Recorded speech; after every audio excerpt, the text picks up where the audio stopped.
एक भव्य मंदिर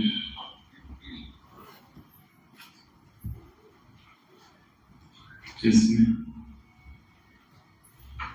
एक जागृत भगवान की मूर्ति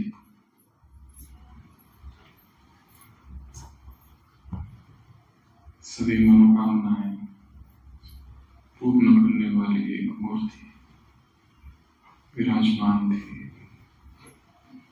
और वहां का जो एक सफाई कर्मी था वो रोज भगवान को देखता था, उस मूर्ति को। कितने लोग आते थे एक ही दिन में, कितना कुछ मांग के जाते हैं, और वो मूर्ति अब है मथुरा में खड़ी। और वो सफाई कर्मी बहुत बोला है, और एक दिन वो भगवान से कहता है, मैं तुम्हें कब से देख रहा हूं खड़े के खड़े, कभी थकते नहीं, तुम भी तो विश्राम के अधिकारी हो, तुम्हें भी तो हॉलिडे मिलना चाहिए।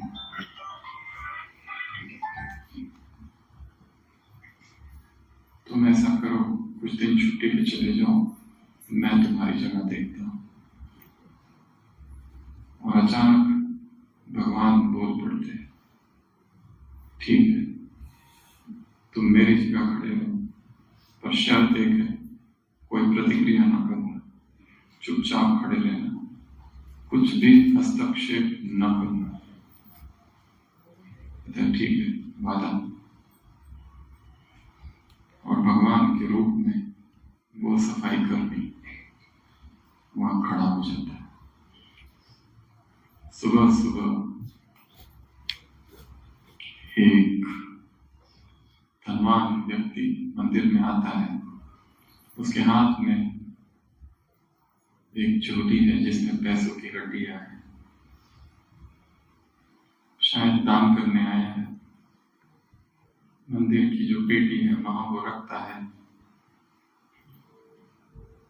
भगवान से प्रार्थना करता है, प्रभु मुझे इस दुनिया का सबसे अमीर आदमी बना देना। और वो अपने पैसे लेने भूल जाता है और चला जाता है। उसके बाद एक गरीब व्यक्ति आता है।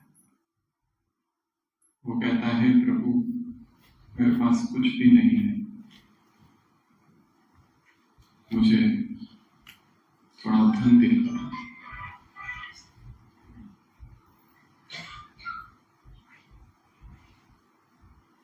और जैसे प्रार्थना पूरी करता है, पीछे मुड़कर देखता है तो वहां पैसों से भरी हुई थैली।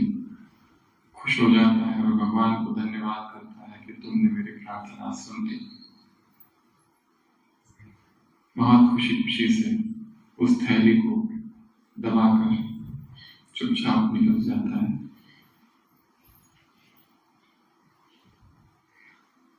खड़े हुए भगवान को थोड़ा क्रोध तो आता है, परंतु चुप रहता है भगवान। और थोड़ी देर के बाद एक जहाज का कप्तान वहां आता है और वो भगवान से प्रार्थना करता है, प्रभु मैं लंबी यात्रा पर जा रहा हूं, यात्रा सुरक्षा का वरदान देना। और उसी समय वो पहला धनवान व्यक्ति सिक्योरिटी वालों के साथ वहां पहुंच जाता है और कहता है, यही वो व्यक्ति है शायद जिसने मेरे पैसे चुराए।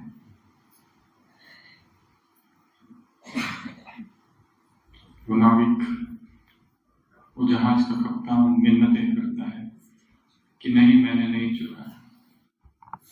वो धनवान व्यक्ति कहता है कि चुपचाप पैसे निकालो, नहीं तो पुलिस को बुलाएंगे। इस समय भगवान से रहा नहीं जाता। पहली बार तो भगवान ने सहन कर लिया कि किसी और का पैसा कोई और ले गया, और अभी इतना बड़ा अन्याय होते हुए भगवान नहीं देख सके। अचानक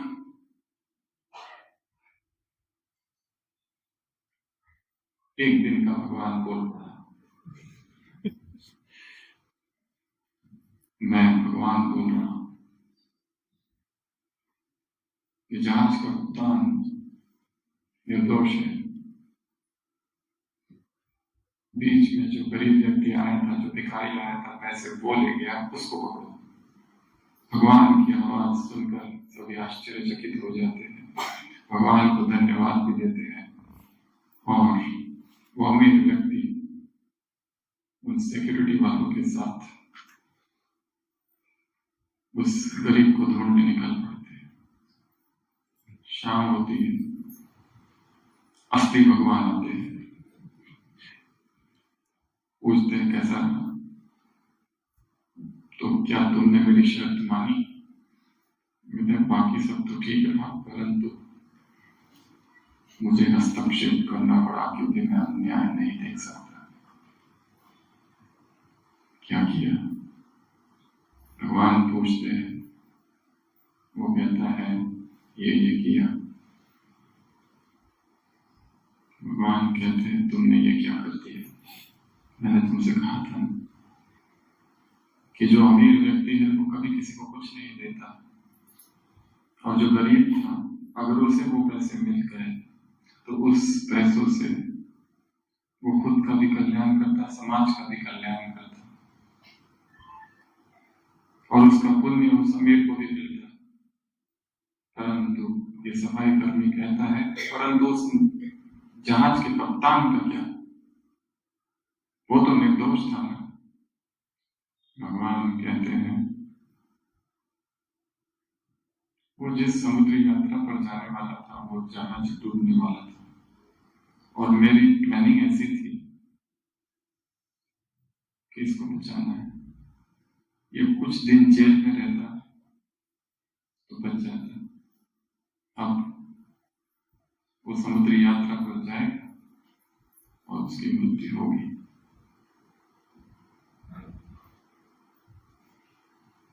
कहानी यहाँ पूरी होती है।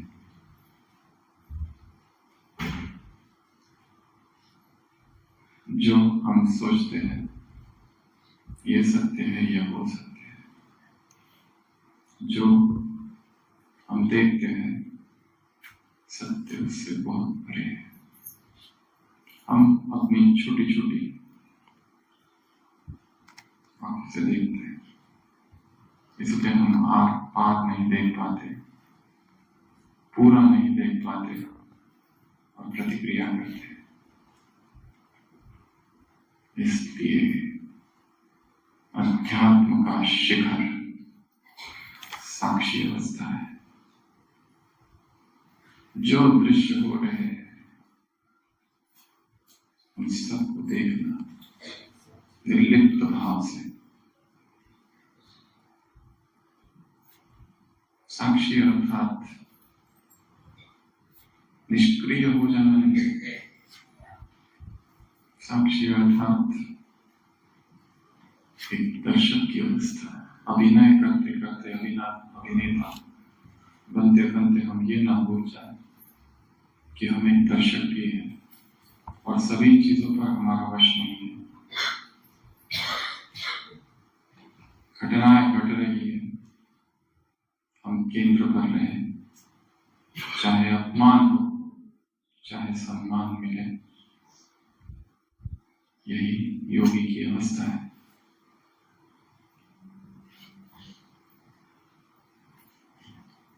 न अपमान का भय, न सम्मान की कामना।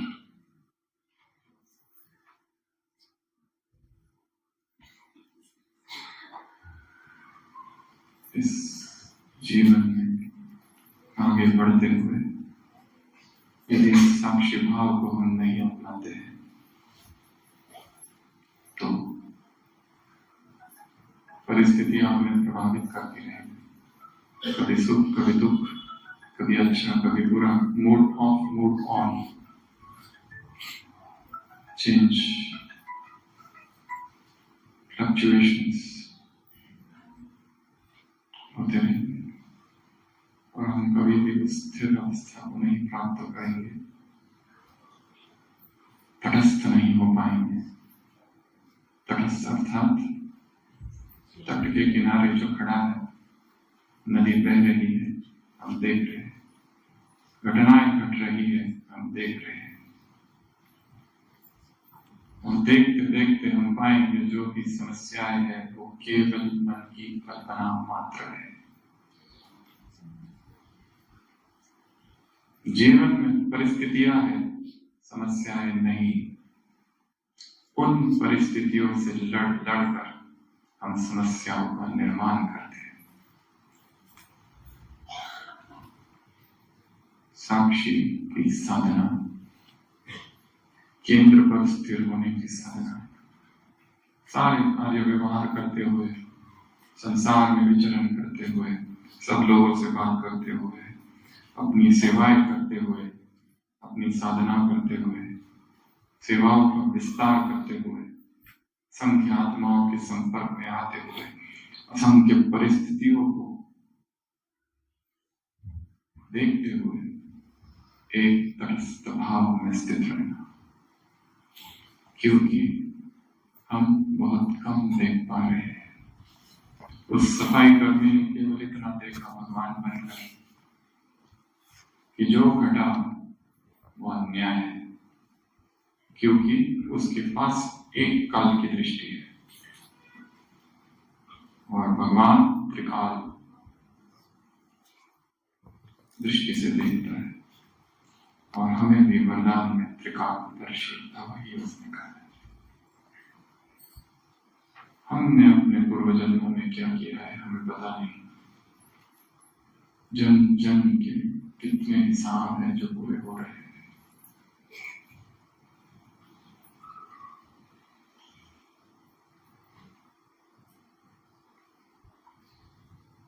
कर्ज चुकते हो रहे हैं, अधूरी कहानियां पूरी हो रही है, अकाउंट सेटलमेंट का समय चल रहा है। इसलिए साक्षी हो जाना ये लक्ष्य भी है और साधना भी है, दोनों। यहां भी बैठे बैठे साक्षी भाव में स्थित हो जाए, घटनाओं को देखना जैसे अनंत आकाश, बादल आ रहे हैं जा रहे हैं, जैसे कोई व्यक्ति सड़क के किनारे खड़ा है, गाड़ियां आ रही है, गाड़ियां जा रही है, जैसे कोई वृक्ष खड़ा है, पक्षी आ रहे हैं, पक्षी जा रहे हैं, जैसे कोई योगी विचारों को देख रहा है, विचार आ रहे हैं, विचार जा रहे हैं। मैं विचार नहीं, मैं अलग हूं।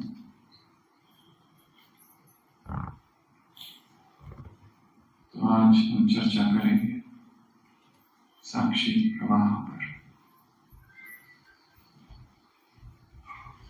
कैसे यह अभ्यास रोज करें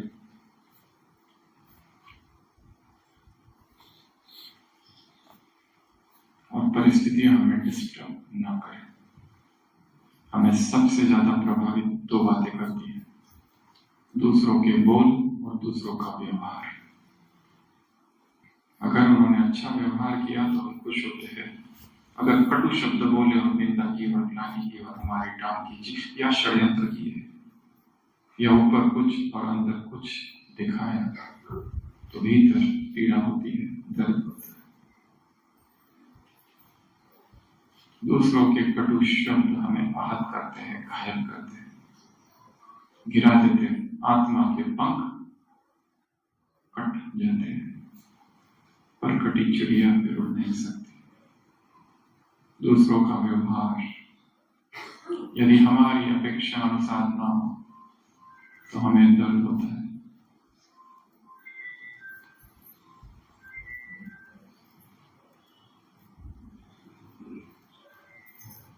क्या हम करें और कौन सी साधना करें? चाहे कुछ भी हो रहा, कुछ भी, हम स्थिर रहें। सम्मान मिल रहा है या न मिल रहा है,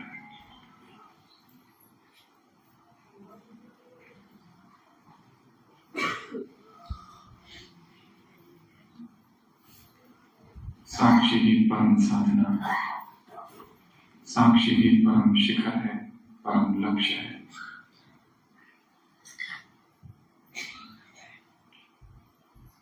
साक्षी दिए की तरह है। यदि भीतर ये दीपक नहीं जल रहा तो हम डिस्टर्ब होते ही रहेंगे।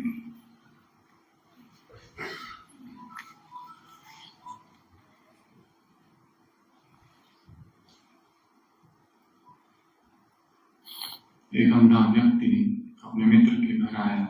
रात बहुत हो गई, जाने का समय था। बीच में जंगल, बीच में जंगल से पहले शहर। उस अंधे व्यक्ति को उसके मित्र ने एक लालटेन दी और कहा कि लालटेन ले जाओ। उस अंधे मित्र ने कहा, इस लालटेन का मैं क्या करूंगा, मुझे तो दिखता ही नहीं। मित्र ने कहा, ये लालटेन इसलिए है कि दूसरे तुम्हें देख ले और तुमसे न टकराए, इसलिए ले जाओ। और वो अंधा व्यक्ति उस लालटेन को लेकर चल पड़ा। अंधेरा था, लोग यहाँ वहां अभी भी जा रहे थे और अचानक एक व्यक्ति टकराया। अंधा व्यक्ति पूछता है उससे, क्या तुम भी मेरी तरह नेत्रहीन हो? मुझे तो नहीं दिखता, क्या तुम्हें भी नहीं दिखता जो तुम टकराए? और मेरे हाथ में तो लालटेन है। वो व्यक्ति कहता है, मैं देख सकता हूं, पर समस्या ये है कि तुम्हारे हाथ में जो लालटेन है वो बुझा हुआ है।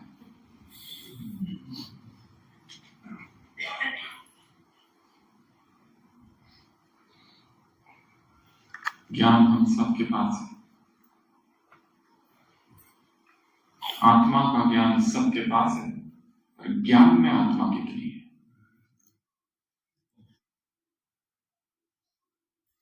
ज्ञान कितना जागृत है, ज्ञान कितना प्रखर है, ज्ञान कितनी सजगता की अवस्था में हमें स्थिर रखता है।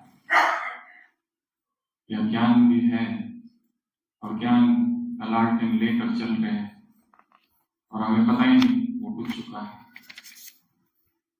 और हमारे पास जो ज्ञान है वो केवल रटाया ज्ञान है। और जो ज्ञान कंठस्थ किया जाता है वो सड़ने लगता है। मैं आत्मा हूँ, परमात्मा की संतान हूँ।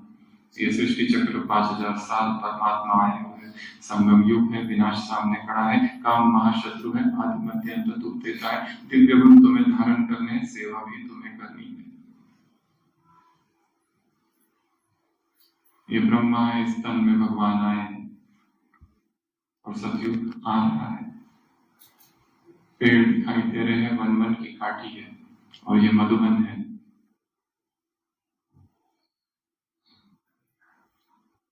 और ब्रह्मा बाप समान बनना है और फॉलो फादर करना है। सारा रटाया ज्ञान, सारे रटे हुए शब्द जो कंठस्थ कर रखा है वो शक्ति नहीं दे रहे, उसकी आत्मा खो गई है।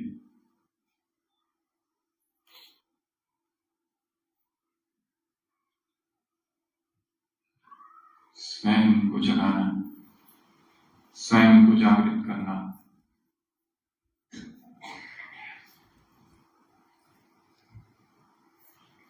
मैं कौन हूं खोज करना। और इसका उत्तर मैं आत्मा हूं बिल्कुल भी नहीं। इसके लिए ये उत्तर न देना, मैं कौन, मैं क्या, मैं क्यों, मैं किस लिए। हर एक को एक अभ्यास करना है और वो अभ्यास है साक्षी का। बीच बीच में साक्षी हो जाना। और इस सत्र में आज हम साक्षी के सप्त द्वार देखेंगे। साक्षी के 7 द्वार। और जिनका अभ्यास रोज प्रतिदिन बीच बीच में करते रहना है। और यदि हम नहीं करते तो परिस्थितियां हमें पकड़ लेगी। यदि परिस्थितियों की पकड़ से, शरीर की पकड़ से बाहर रहना है तो साक्षी होना ही होगा। और यही साधना है और यही संपूर्ण व्यक्त मुरलियों का सार है।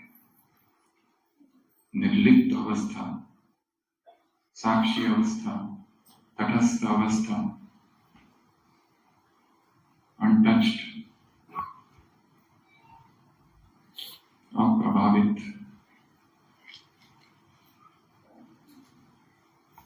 दर्शक की अवस्था, डिटैच्ड ऑब्जर्वर की अवस्था, निरपेक्ष अवस्था, ताकि स्थिर रह सके।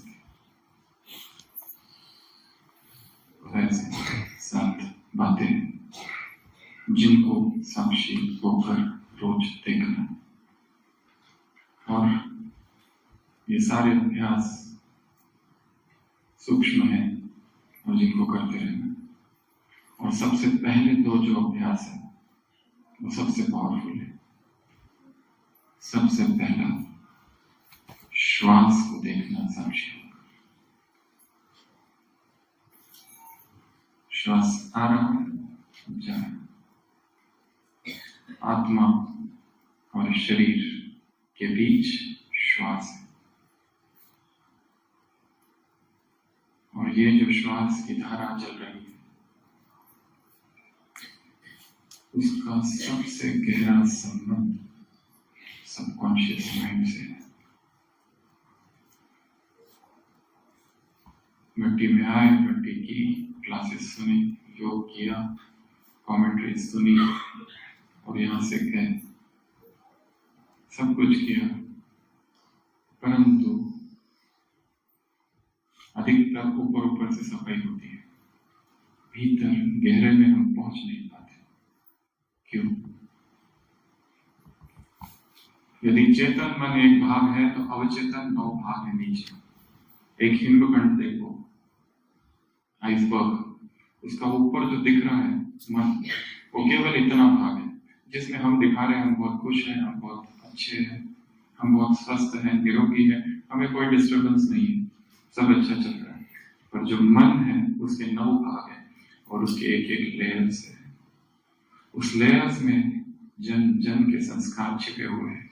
कहीं ना कहीं गहराई में, बहुत डीप में एक भय का संस्कार है। आज सुबह ओपीडी में एक कुमार आया और कहने लगा सब कुछ अच्छा है, बहुत अच्छा पुरुषार्थ है, पर सुबह से इतनी ज्यादा घबराहट हो रही है, इतनी ज्यादा घबराहट हो रही है कि जब नीचे से निकला शांतिवन से तो ऐसा लगा पता नहीं ऊपर पहुंचूंगा कि नहीं पहुंचूंगा, इतनी ज्यादा घबराहट।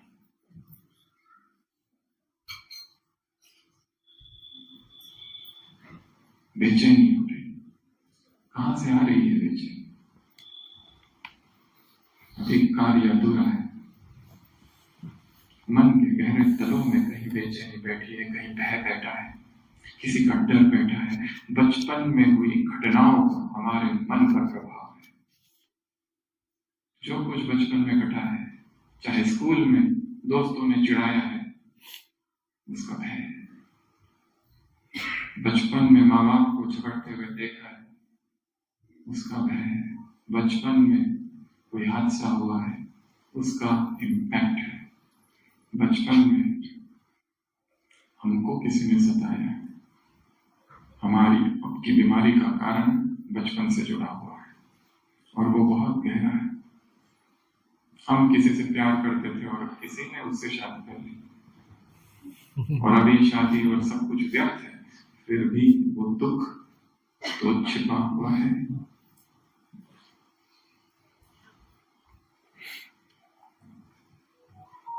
श्वास विकारों से जुड़े हुए हैं।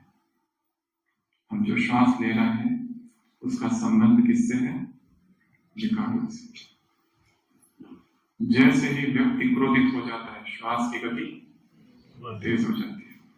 जैसे ही काम की वासना जागती है, श्वास की गति तेज हो जाती है। जैसे ही लोभ का विचार आता है, ईर्ष्या, जलन होती है, श्वास बदल जाता है। आंखें बंद और 1 मिनट के लिए नासिका के नीचे का भाग और ऊपर के होठ के ऊपर का भाग केवल देखना है। प्राणायाम नहीं करना है, मैनिपुलेट नहीं करना है। श्वास आ रहा है, श्वास जा रहा है, केवल देखना है। इस 1 मिनट में कितना मिनट हम देख सकते हैं, कितना देर हम देख सकते हैं, इसी से पता चलेगा मन कितना चंचल है। या तो मन अतीत में भागेगा या तो भविष्य में। उसे वर्तमान में स्थिर कर दो, केवल श्वास।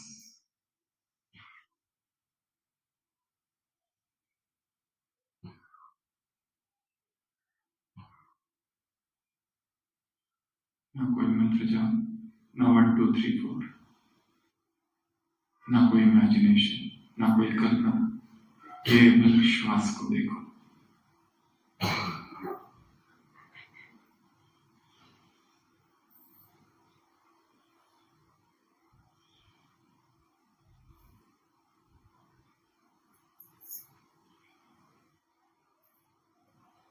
धीरे धीरे श्वास शांत होते जा रहा है।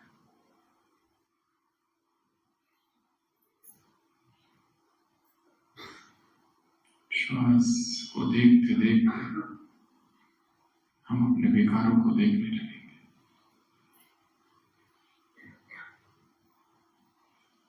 हम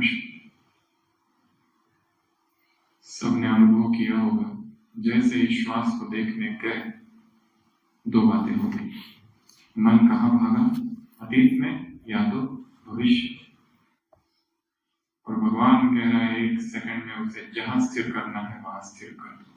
अर्थात अभी साधना बहुत बाकी है। कम से कम 3 मिनट तक इस अभ्यास को ले जाना है कि हम दूसरा और कोई न विचार है, कोई भी विचार नहीं, केवल देखते रहे। और ये अभ्यास यदि दिन में किए तो अचानक मन शांत होते जाएगा। जहां बहुत हलचल है, बहुत उत्सुकता है, बहुत अत्यधिक प्रसन्नता हो गई है, रुक जाओ और श्वास को देखो। क्योंकि अत्यंत प्रसन्नता की अवस्था में ही गलत निर्णय लिए जाते हैं, अत्यंत दुख की अवस्था में गलत निर्णय लिए जाते हैं, और अत्यंत क्रोध की अवस्था में गलत निर्णय लिए जाते हैं। ये 3 अवस्था है जो पिछली क्लास में सुनाया था। शांत, आंखें बंद करके श्वास को देखते जाना। 1 मिनट, आधा मिनट भी देख लिया तो मन शांत हो जाएगा। अभी क्रोध आया, अभी किसी को हमने कुछ काम दिया, उसने सब कुछ बिगाड़ दिया, और अभी क्रोध करने ही वाले हैं।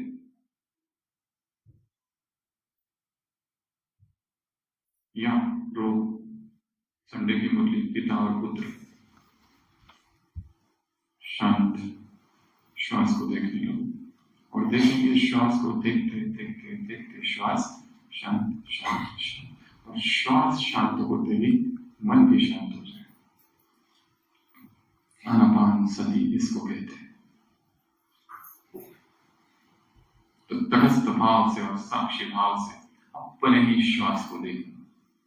इधर से आ रहा है, उधर से आ रहा है, दाई नासिका, बाई नासिका, किधर से भी उसको आने, और एकदम ही श्वास जब मंद हो जाए तो एक जोर से लेना है श्वास, ताकि हम अचेत हो जाए। और देखो कितना देर तक ये स्थिर हो पाता है। तो सबसे पहला साक्षी का द्वार है श्वास, और इसको कब करेंगे? एक्साइटमेंट की अवस्था में। और वैसे भी दिन में बीच बीच में करते हैं। बैठे हैं, कुछ काम नहीं है, कोई सेवा नहीं है, किसी की जो वेट कर रहे हैं, ऑफिस में बैठे हैं, close the eyes and watch the breath. Breath awareness. मन को शांत कर देना, क्योंकि श्वास का सीधा संबंध सबकॉन्शियस माइंड से है। क्यों? क्योंकि रात को हम सोते हैं तो क्या हम प्रयत्न करते हैं श्वास लेने का? अपने आप हो रहा है, ऑटोमेटिक। अंतर मन से जुड़ा हुआ है श्वास, और इसी श्वास को देखते देखते साक्षी पुष्ट होगा। ये प्रथम साधना है। दूसरी साधना इस शरीर को देखना।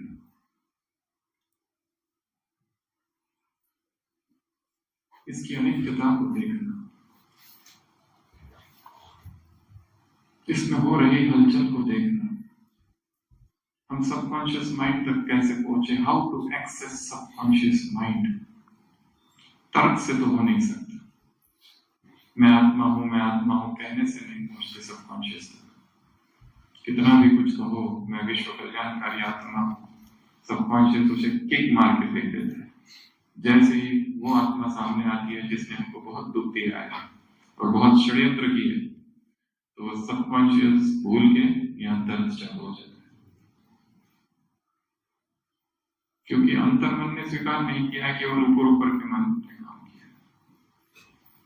तो दूसरी साधना है शरीर की। सभी आंखें फिर से बंद करेंगे। जो पीछे खड़े हैं वो सामने आके बैठ जाए। जगह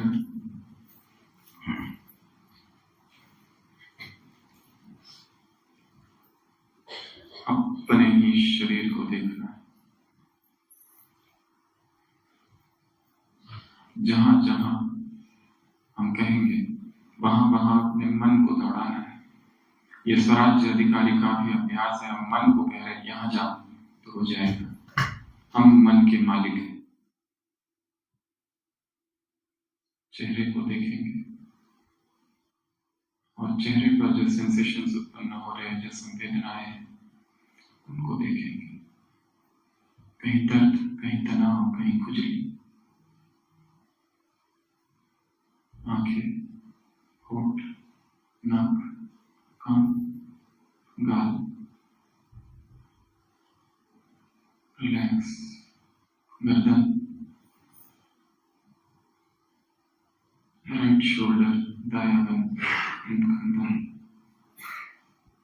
दायां हाथ, कपड़ों का स्पर्श।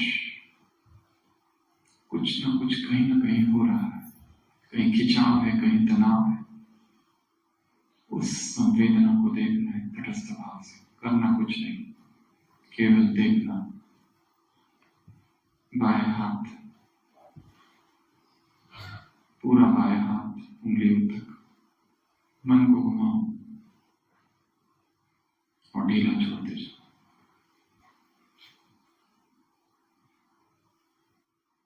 रक्त का प्रवाह, थ्रॉबिंग सेंसेशन, टिंगलिंग। छाती, दाई छाती, बाई छाती, केवल देखो। कुछ तो हो रहा है। पेट,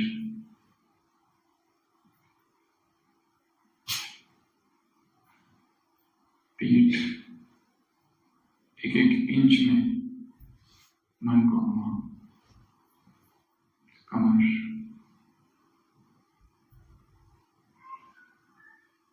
दाएं पैर। कुछ ना कुछ हो रहा है, केवल देखो। कहीं खुजली, कहीं दुखाव, कहीं तनाव, कहीं गर्मी। बायां पैर ऊपर से नीचे तक।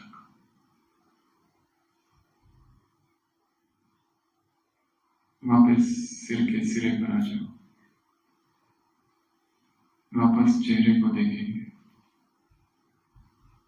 केवल देखना, कोई प्रतिक्रिया नहीं। तटस्थ भाव, साक्षी भाव से। गला,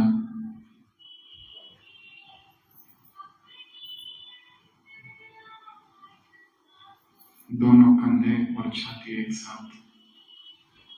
दोनों हाथ और पेट एक साथ।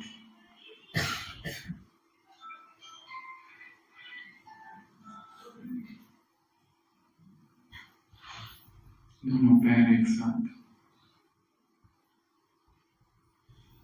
शरीर की अनित्यता को देखो। जो भी संवेदनाएं हैं सभी अनित्य है।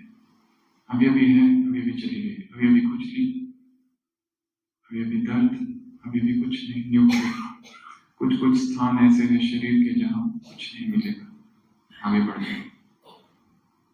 अगर कहीं कुछ मिल रहा है, कोई दर्द, उस दर्द को थोड़ी देर देखते रहो, घुटनों को देखो और फिर आगे बढ़ जाओ। अभ्यास करते करते ही अशरीर की अवस्था आ जाएगी। शरीर जैसे खो गया, फिर से एक बार ऊपर से नीचे तक मन को घुमाओ।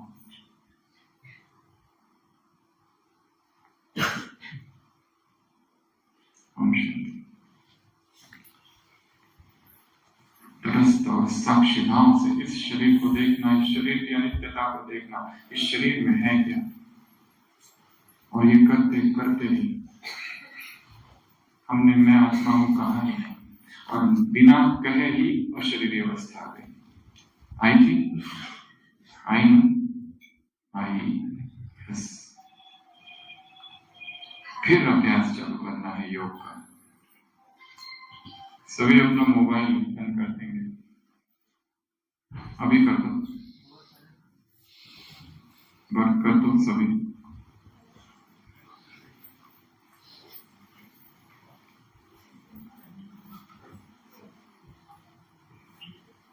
भट्टी के 3 नियम होते हैं। सबसे पहला पूर्ण मौन 3 दिन,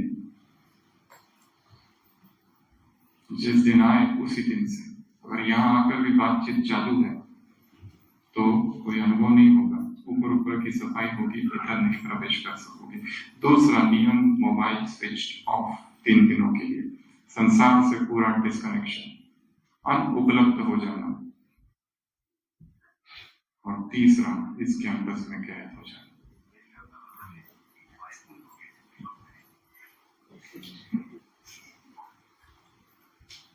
ये तैयारी मात्र है। यहां से जब घर जाओगे तो अपने घर पे इंडिविजुअल अकेले की 1 दिन की, 2 दिन की, 3 दिन की भट्टी खुद करना, वो वास्तविक भट्टी है। सामूहिक भट्टी व्यक्तिगत भट्टी में रूपांतरित हो जाए।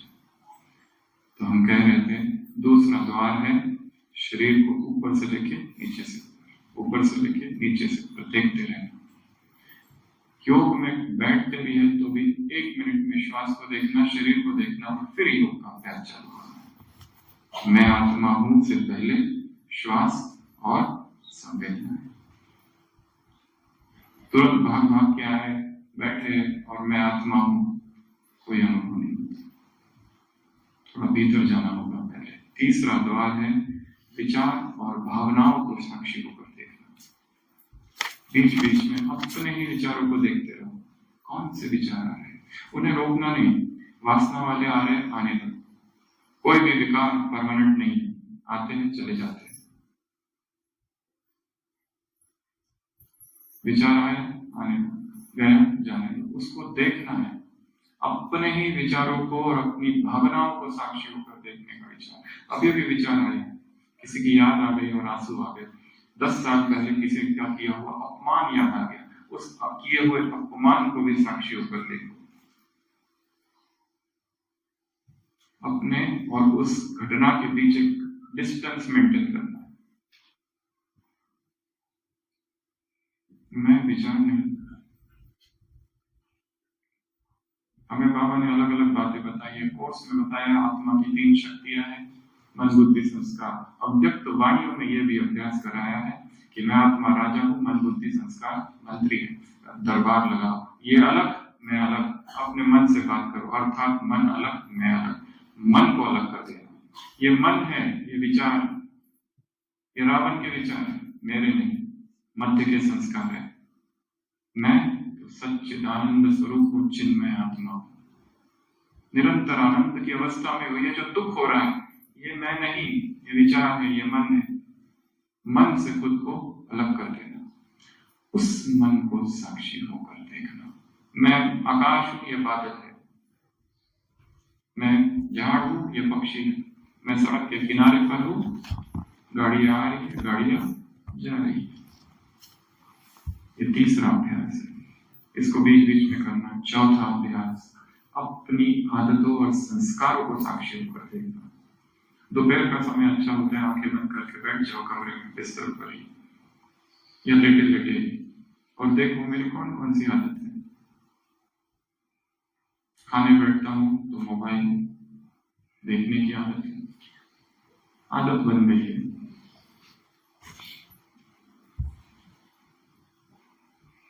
सेवा करके आते हैं तो अपनी महिमा गाने की आदत हो गई है।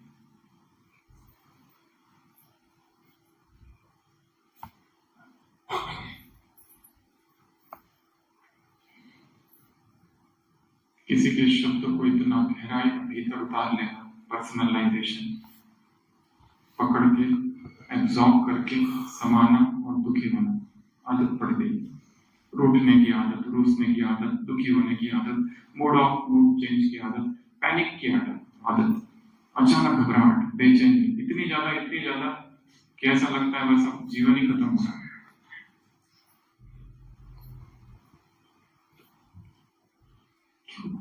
कहां से आ रही है? कुछ तो उसका स्रोत होगा। किस गंगोत्री से गंगा उतर रही है? बेचैनी की। अपनी आदत को देखना है तटस्थ भाव से।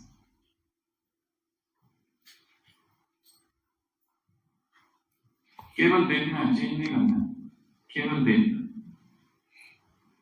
देखते देखते ही क्रांति घटित होगी। उससे डिटैचमेंट होते ही वो बदलने चालू हो जाएगी।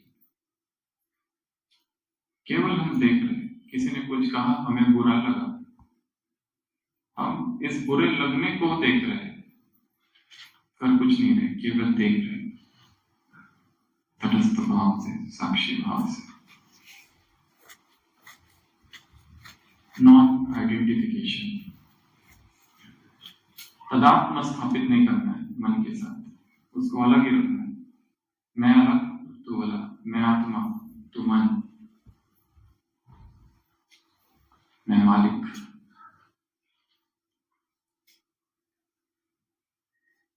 मन वश, मन जीत तो जगत जीत।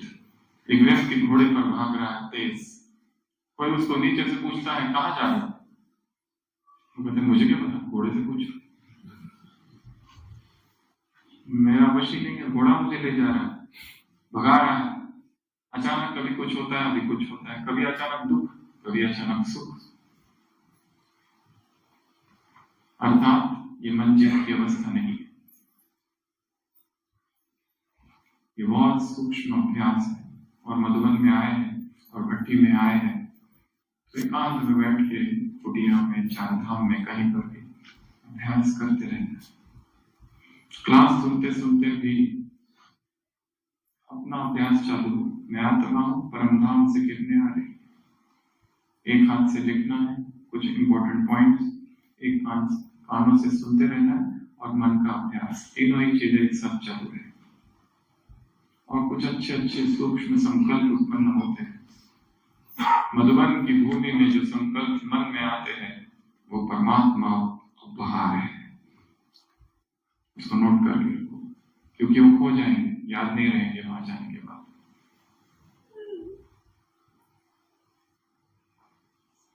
कुछ कुछ प्लानिंग करनी है यहाँ बैठे बैठे, वहां की दिनचर्या। अगला सूत्र है दिनचर्या। इसको साक्षी होकर देखेंगे, अपने रूटीन को। बैठो, रात को सोते समय देखो, आज सुबह से लेकर रात तक मैंने क्या किया। सुबह उठा, इस करवट उठा या उस करवट उठा, वहां से चालू करो। वॉशरूम में गया, बकेट काले कलर की थी, लाल कलर की थी, स्टील की थी या प्लास्टिक की थी, यहाँ से चालू करो देखना। पहले स्थूल स्थूल और फिर सूक्ष्म सूक्ष्म। फोटोग्राफिक मेमोरी में बच्चों को ये ट्रेनिंग दी जाती है कि अपनी दिनचर्या रात को सोने से पहले याद करो। फिर क्या किया, फिर उठा, फिर एक्सरसाइज की, फिर मुरली में बैठा, कहाँ बैठा, इधर ही उधर, कैसे बैठा, मुरली सुनाने वाला कौन से वस्त्र, कौन से कपड़े, कौन सा ड्रेस, कौन था, और फिर पॉइंट्स धीरे धीरे याद करना। पहले स्थूल स्थूल, इससे मिले उससे मिले, फिर इधर गए उधर गए। पहले स्थूल स्थूल पहले दिन, फिर दूसरी रात थोड़ा और गहराई में, तीसरी रात और गहराई में, चौथी रात और गहराई में। तो धीरे धीरे बहुत सारे अपने ही राज स्पष्ट होते जाएंगे कि हमने आज ये बोल दिया और हमको पता ही नहीं, क्योंकि हम तो बेहोशी में जी रहे हैं। सारा दिन तो बेहोशी में निकल जाता है, पता ही नहीं चलता है क्या हो रहा है। कई बार बुजुर्ग पेशेंट आते हैं, उनके बच्चे कहते हैं रात भर बड़बड़ करते रहते हैं, इधर उधर की बातें। फिर उनसे हम पूछते हैं क्यों कर रहे थे? मुझे पता ही नहीं, मैं तो सब ठीक है, फिर मैं बोल रही थी यही मुझे पता। उसी तरह प्रतिपल सजग, प्रतिपल तटस्थ, यही साधना है। स्वयं को जागृत रखना, यही साधना है। अवेकन्ड कॉन्शियसनेस, भीतर एक साक्षी का दीपक निरंतर चलता है।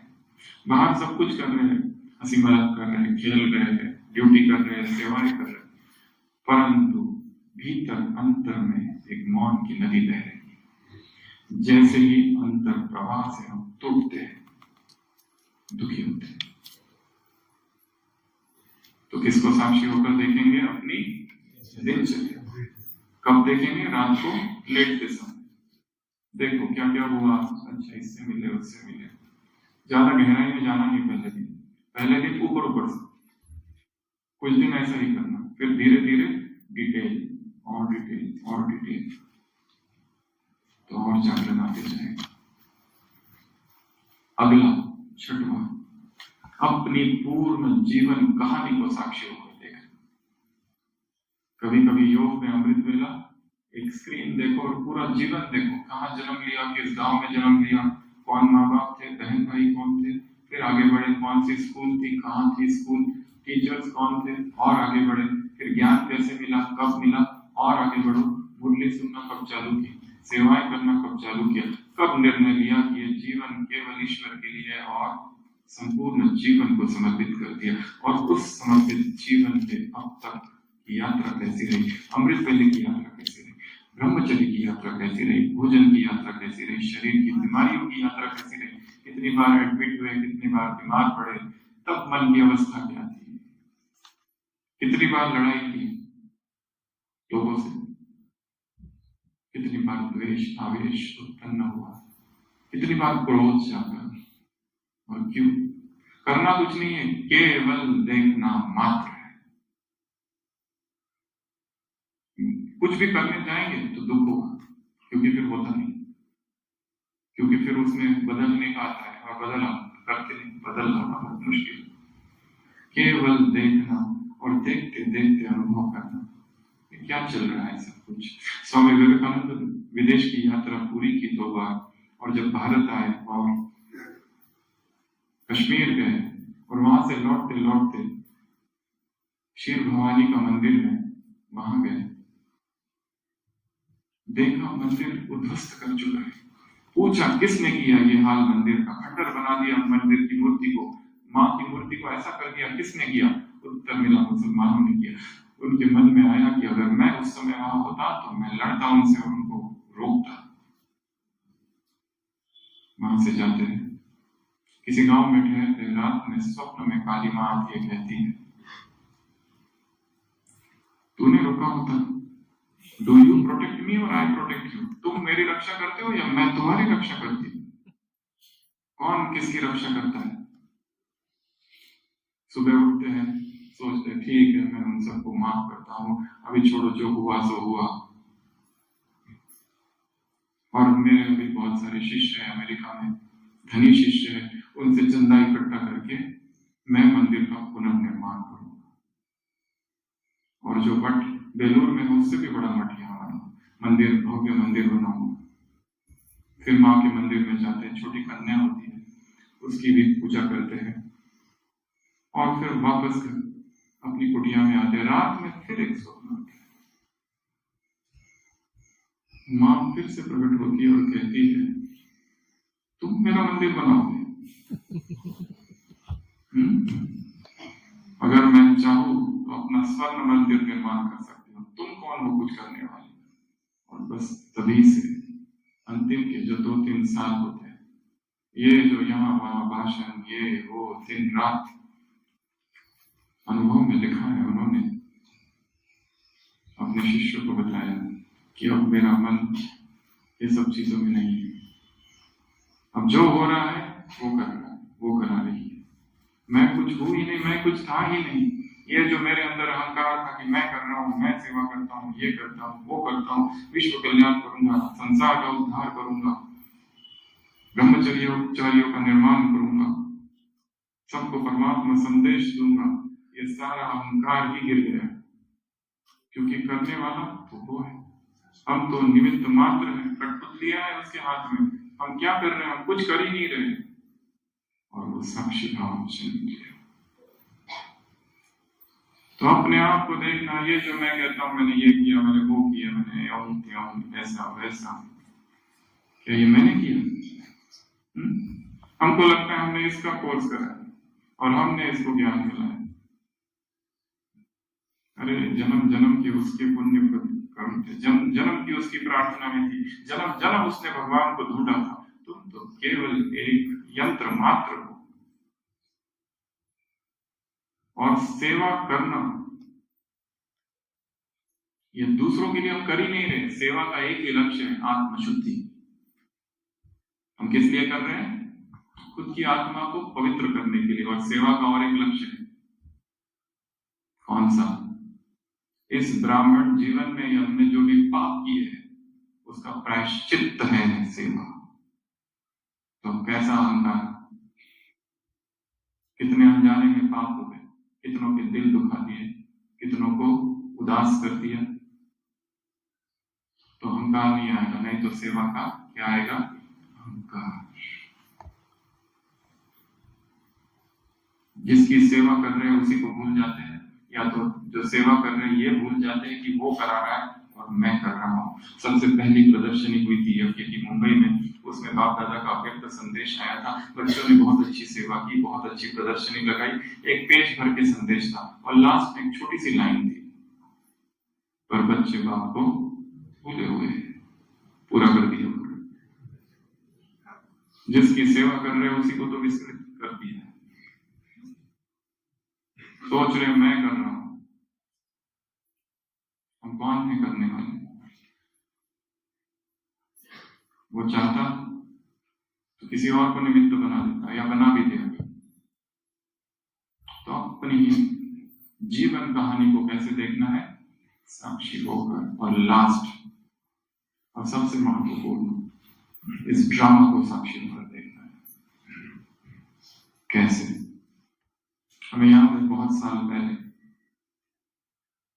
ओपीडी में हम बिजी थे, तो अचानक एक फोन आया ज्ञान सरोवर से कि वहां एक क्लास करा, और जिनको दिया था वो नहीं आ रहे। और अभी तो ओपीडी चालू है, 5:30 बजे तक चालू थी और वो 6 बजे। टाइम ही नहीं है, कब सोचे? क्योंकि बिना तैयारी के कोई भी क्लास कराना, अर्थात जो सुनने वाले हैं उनका भी टाइम वेस्ट करना है।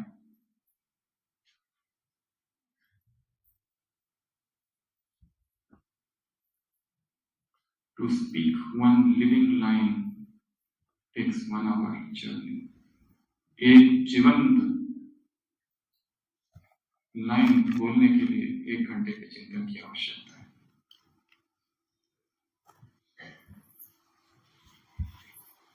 किसी विदेशी लेखक ने लिखा है, to give a speech impromptu. यदि मुझे बिना तैयारी के कोई भाषण देना है तो मुझे कम से कम 6 मास चाहिए तैयारी के लिए, नहीं तो मैं केवल टाइम वेस्ट करूंगा सुनने वालों को। और जो धारणा मेरे भी जीवन में नहीं है, मैं दूसरों को क्या बताऊं? पाखंड होगा। हमारे शब्द तीर की तरह हृदय में तभी जा सकते हैं जब हमारा एक एक शब्द अनुभव से निकल रहा है और हम उसे जी रहे हैं, नहीं तो केवल तालियां बजेगी पर होगा कुछ नहीं। तो हम यहाँ आए मेडिटेशन हॉल में, पीछे बैठे, वहां आधा 10 मिनट बैठे और फिर यहाँ से निकल गए ज्ञान सरोवर के लिए। उस 10 मिनट में एक टॉपिक अचानक आया और उस टॉपिक की कुछ बातें आई, और वो टॉपिक था ड्रामा के 16 राज। अचानक यहाँ पीछे बैठते बैठते एक पॉइंट आती गई। नोट करने के लिए भी कुछ नहीं था, केवल माइंड में ही नोट की और वहां जाके बोल दी और आ गई। और इस घटना को कई महीने गुजर गए, कई वर्ष, और अचानक एक दिन ओपीडी में एक बहन आई और कहने लगी, मैं एक दिन इतनी दुखी हो गई थी, मुझे पता ही नहीं था ये ब्रह्मा कुमारी ये सब क्या होता है। इतनी उदास थी जीवन में, पति का पता चला, उसका अफेयर चालू है, ये हो रहा है, वो हो रहा है, मुझे वो धोखा दे रहा है। इतनी उदास कि एक दिन घर से निकल पड़ी और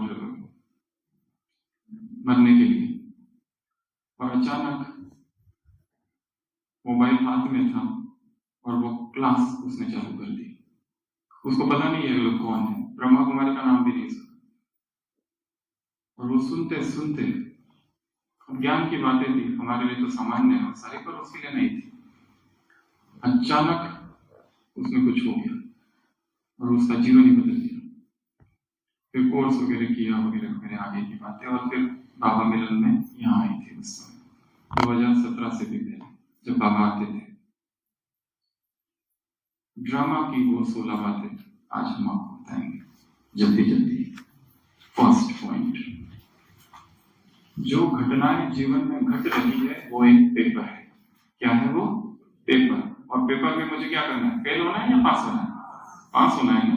अब किसी ने अपमान कर दिया और दुखी हो गए, अर्थात फेल। जीवन में एकदम से परिस्थिति आ गई, अचानक से भूकंप आ गया, कुछ हो गया, जिसे हम बहुत प्रेम करते थे वही चला गया, सेवा का साथी अचानक चला गया विदाउट एक्सपेक्ट। हमको यही नहीं था कि ऐसा होगा। तो क्या समझना है जीवन की परिस्थितियों को? पेपर। कि ये पेपर है, मुझे इसमें पास होना। अचानक पता चला रिपोर्ट करते करते कैंसर, और डॉक्टर ने कहा अभी बहुत सी जांचें करनी पड़ेगी, अभी पता नहीं है कैंसर किस स्टेज पे है, बायोप्सी लगेगी, आगे की इन्वेस्टिगेशन और वो सब करने को 1 महीना सब चल रहा है। उस सब करते हुए भी भीतर की स्थिति स्थिर। कुछ भी होने दो, कुछ भी। हम ये समझे ये पेपर है। और ब्राह्मण आत्माओं के लिए ये ब्राह्मण परिवार एग्जामिनेशन हॉल है, और एक ब्राह्मण पेपर। जो तुम्हारे बाजू बैठा है वही सबसे बड़ा पेपर है, क्योंकि जन्म जन्म के हिसाब यहीं पर चुकते हो रहे हैं और यही होने ही है। पहला। दूसरा, पेपर टाइगर। इतनी वो डरावनी परिस्थिति नहीं है जितनी हम समझ रहे हैं। हमारे भय ने उसे बड़ा कर दिया। वो बहुत छोटी सी बात है, और दिन में तो कितनी बार होती रहती है, हम क्यों इतना डर रहे? एक महिला है, उसको रात में एक ही स्वप्न दिखता है, एक काली छाया है उसका पीछा कर रही है, अंधेरी रात है, जंगल है, और उसका पीछा कर रही है, और वो भाग रही है, और भागते भागते हर रात उसकी सुबह आंख खुलती है, धड़। हर दिन यही एक ही स्वप्न, और एक दिन स्वप्न थोड़ा आगे बढ़ जाता है, वो भाग रही है, काली छाया पीछे है, उसका पीछा कर रही है। वो छोटी सी महिला और वो छाया इतनी बड़ी, और अंधेरी रात में उसका पीछा कर रही है, और नीचे गिर पड़ती है। वो हर बार आंख खुल जाती है, इस बार नहीं खुलती। वो नीचे गिरती है, वो नीचे, वो काली छाया ऊपर। वो उस काली छाया से पूछती है, तुम कौन हो? काली छाया कहती है, मुझे क्या पता, स्वप्न तुम्हारा है।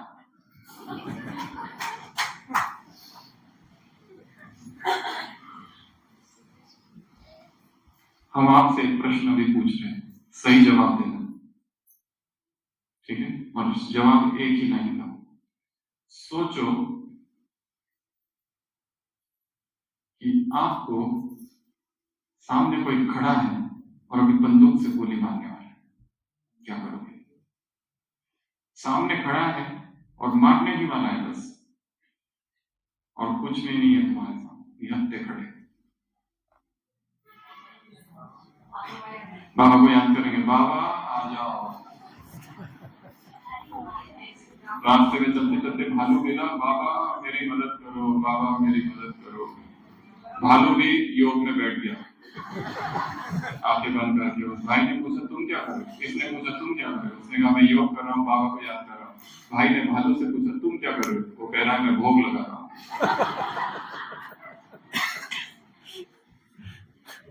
उत्तर है सोचना बंद करो। हमने क्या कहा था? सोचो कि कोई तुमको मार रहा है, हो नहीं रहा है, ये सोचने को कहा था। सोचना बंद करो। उत्तर क्या है? सोचना बंद करो। ये सोचने से तो कल्पना है ना ये। हमने कहा था सोचो, हमने ये थोड़ी ना कहा मार रहा है, हमने कहा सोचो। उत्तर है सोचना बंद हो गया। सोचना बंद कर दिया, वो व्यक्ति भी चला गया, बंदूक भी चली गई और हम बच गए।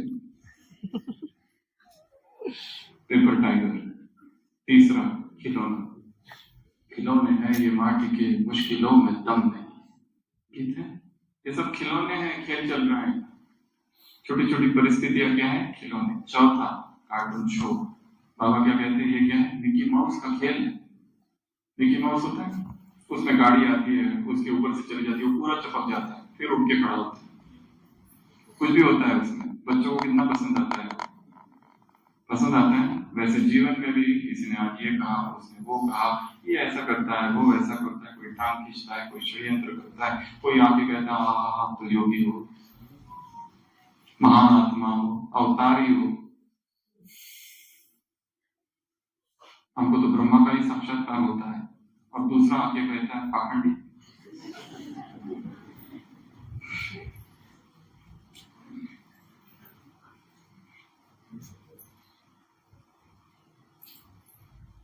हर व्यक्ति वही दे रहा है जो उसके भीतर है। उसके भीतर स्तुति है तो स्तुति देगा, उसके भीतर किचड़ा है तो कचरा ही देगा। उसका हमारे व्यक्तित्व से कोई संबंध नहीं।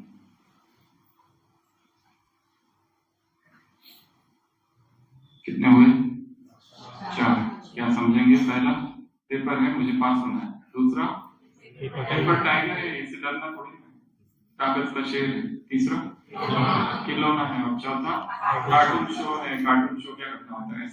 देखकर, अगर उसमें डरावना सीन भी आते हैं तो भी तो देखते हैं, ऐसे करते हैं, देखते हैं ना, छोड़ते थोड़ी ना है कोई सीन। हॉरर मूवी भी कैसे देखते हैं? ऐसे ऐसे करके। अगला पर्वत है जो मुझे चढ़ना है। ये क्या आ गया? पहाड़। 100 हिमालय से भी बड़ी अगर परिस्थिति आ जाए, अब जब तो महाभाग्य है, तो भी कुछ नहीं कर सकेगी तुम्हारा। बाल ना बांका होगा, कोई कुछ नहीं कर सकता। मेरे सिर पर परमात्मा छत्र छाया है, और ये पहाड़ है जो मुझे चढ़ना है। वो शिखर ऊपर दिख रहा है, वो मंदिर है प्रियतम का जो मुझे पुकार रहा है, और मुझे चढ़ना ही है इस पहाड़ को। मैं पर्वतारोही हूँ, मुझे चढ़ना है। पहाड़ आ गया है, मैं रुकूंगा नहीं, मैं थकूंगा नहीं, मैं झुकूंगा नहीं, मुझे चढ़ना है। मुझे जाकर विजय का झंडा वहां गाड़ना है इस पहाड़ के ऊपर। परिस्थितियां पूरी अगेंस्ट है मेरे, तो situations are running against the grains with me, but I am determined to reach the summit, the zenith. Nadir से जेनिथ की यात्रा, सबसे नीचे एबिस्मल डेप्थ से सर्वोच्च शिखर पर पहुंचना। अगला, ये जो परिस्थिति है, ये जो पेपर है, ये जो समस्या है, ये जो व्यक्ति है, स्टेपिंग स्टोन है मेरे लिए। इसके ऊपर कदम रख के तो आगे बढ़ो। इसको ये ना समझो कि दुखी करने आए हैं। जितने ज्यादा विरोधी, उतनी हमारी सजगता बढ़ती है। जितनी अधिक परिस्थितियां, उतनी हमारी सजगता, हमारा जागरण पहना हो जाता है। हम सो नहीं सकते, फिर सजग रहेंगे, एक एक कदम फूक फूक के उठाएंगे। अगला साइड सीन। ट्रेन में बैठे हैं और ये क्या है? सीन आ रही है, सीन जा रही है। हम कुछ करते हैं क्या? जब ट्रेन में देखते हैं कोई गांव आया, देखा चला गया, फिर खेत आया चला गया, फिर 2 महिलाएं एक दूसरे की बाल पकड़ के झगड़ रही है, हम क्या करते हैं? उनको बचाने जाते हैं या छुड़ाने जाते हैं? कुछ नहीं करते। कोई दारू पी के पड़ा हुआ है, हम क्या करते हैं? कुछ नहीं करते। वैसे जीवन की परिस्थितियां भी क्या है? ये सारी साइड सीन्स। अगला सीन्स ऑफ ड्रामा। जैसे हम एक ड्रामा देख रहे हैं, उसमें सीन बदल रहे हैं। एक बताया साइड सीन पे बाजू वाले, एक है सामने वाले सीन्स। जैसे ये रंगमंच है जहां पर सीन्स आ रहे हैं जा रहे हैं, आ रहे हैं जा रहे हैं, नए नए किरदार आएंगे जीवन में। हम सोचते हैं इसने मुझे धोखा दिया, उसने भी धोखा दिया। रुको मत, अभी और धोखा देने वाले आने बाकी है, बहुत आएंगे। ये पुरुष आ गया, वो पुरुष आया, इसने धोखा दिया, अभी और भी आने बाकी है, वो भी आएंगे। और आने तो सब जल्दी जल्दी आ जाओ, आह्वान कर लो, हिसाब चुप करे, निकलो, क्योंकि हमें समय बहुत कम है मेरे पास।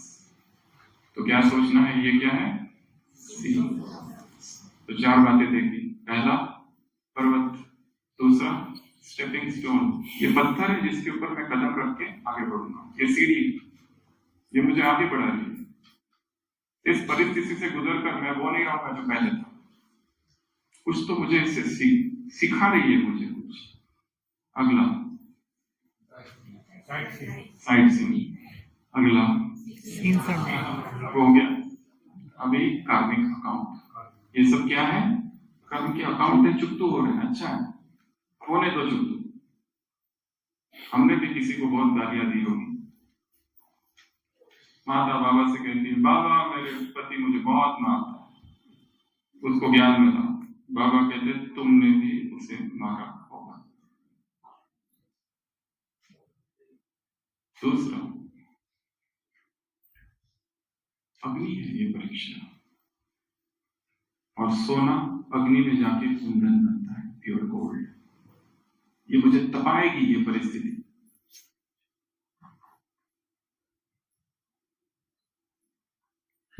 अगला गिफ्ट, ये क्या है, उपहार है मेरे लिए। ये समझो ये उपहार है, ये ड्रामा मुझे उपहार दे रहा है।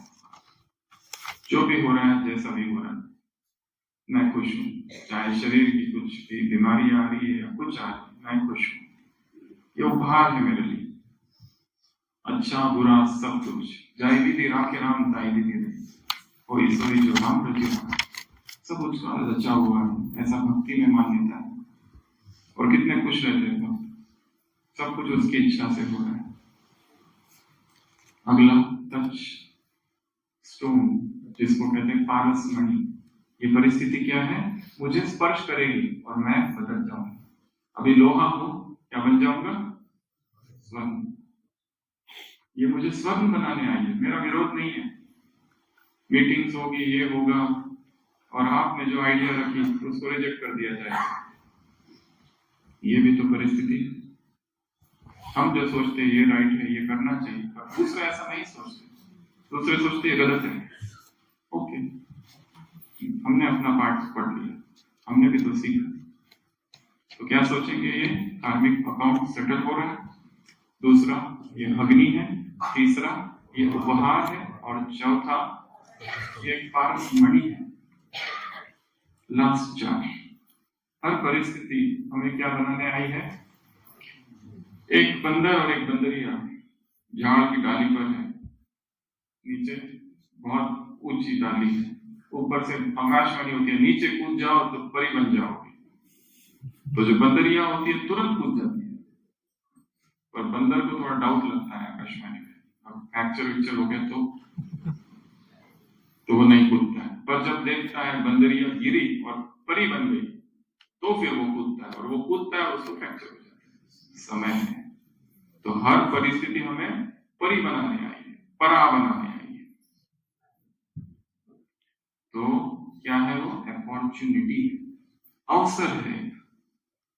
ठीक है, जो हो रहा है हमारे कई जन्मों के हिसाब चुप तो हो गए, अच्छा जो हो गया वो हो गया, खुद को भी हल्का कर दो, माफ कर दो, माफी उनको भी दे दो। अगला बाबा ने कहा है, समस्या को क्या करो, समोसा बनाकर खा जाओ। तो अगला पॉइंट क्या है, समोसा, अर्थात अप्रभावित रहना, अर्थात उसको एंजॉय करना, अर्थात डिस्टर्ब ना होना। ठीक, ये भी ठीक है, वो भी ठीक है।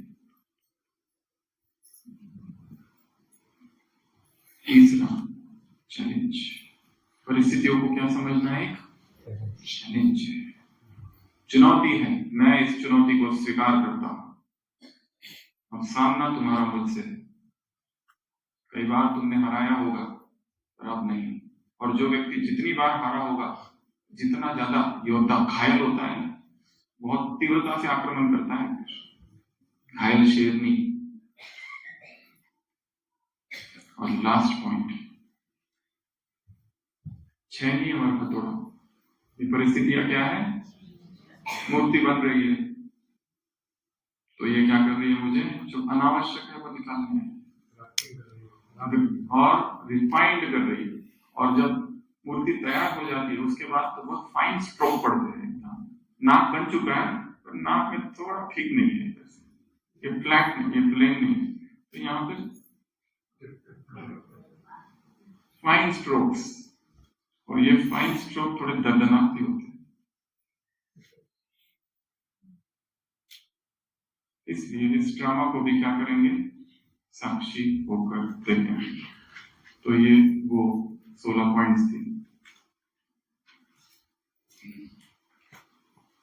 जरूरी नहीं है कि हम इसी क्रम से उसे याद रखें, परंतु जीवन में जब भी परिस्थिति आए, साक्षी होकर उस परिस्थिति को देखना है। बस उसकी जो तीव्रता है, इंटेंसिटी है, वो धीरे धीरे कम कम कम होती जाएगी। तो अभी ये सातों ही अभ्यास 15 मिनट में हम यहाँ करेंगे। पेन पेंसिल सब नीचे रख दो।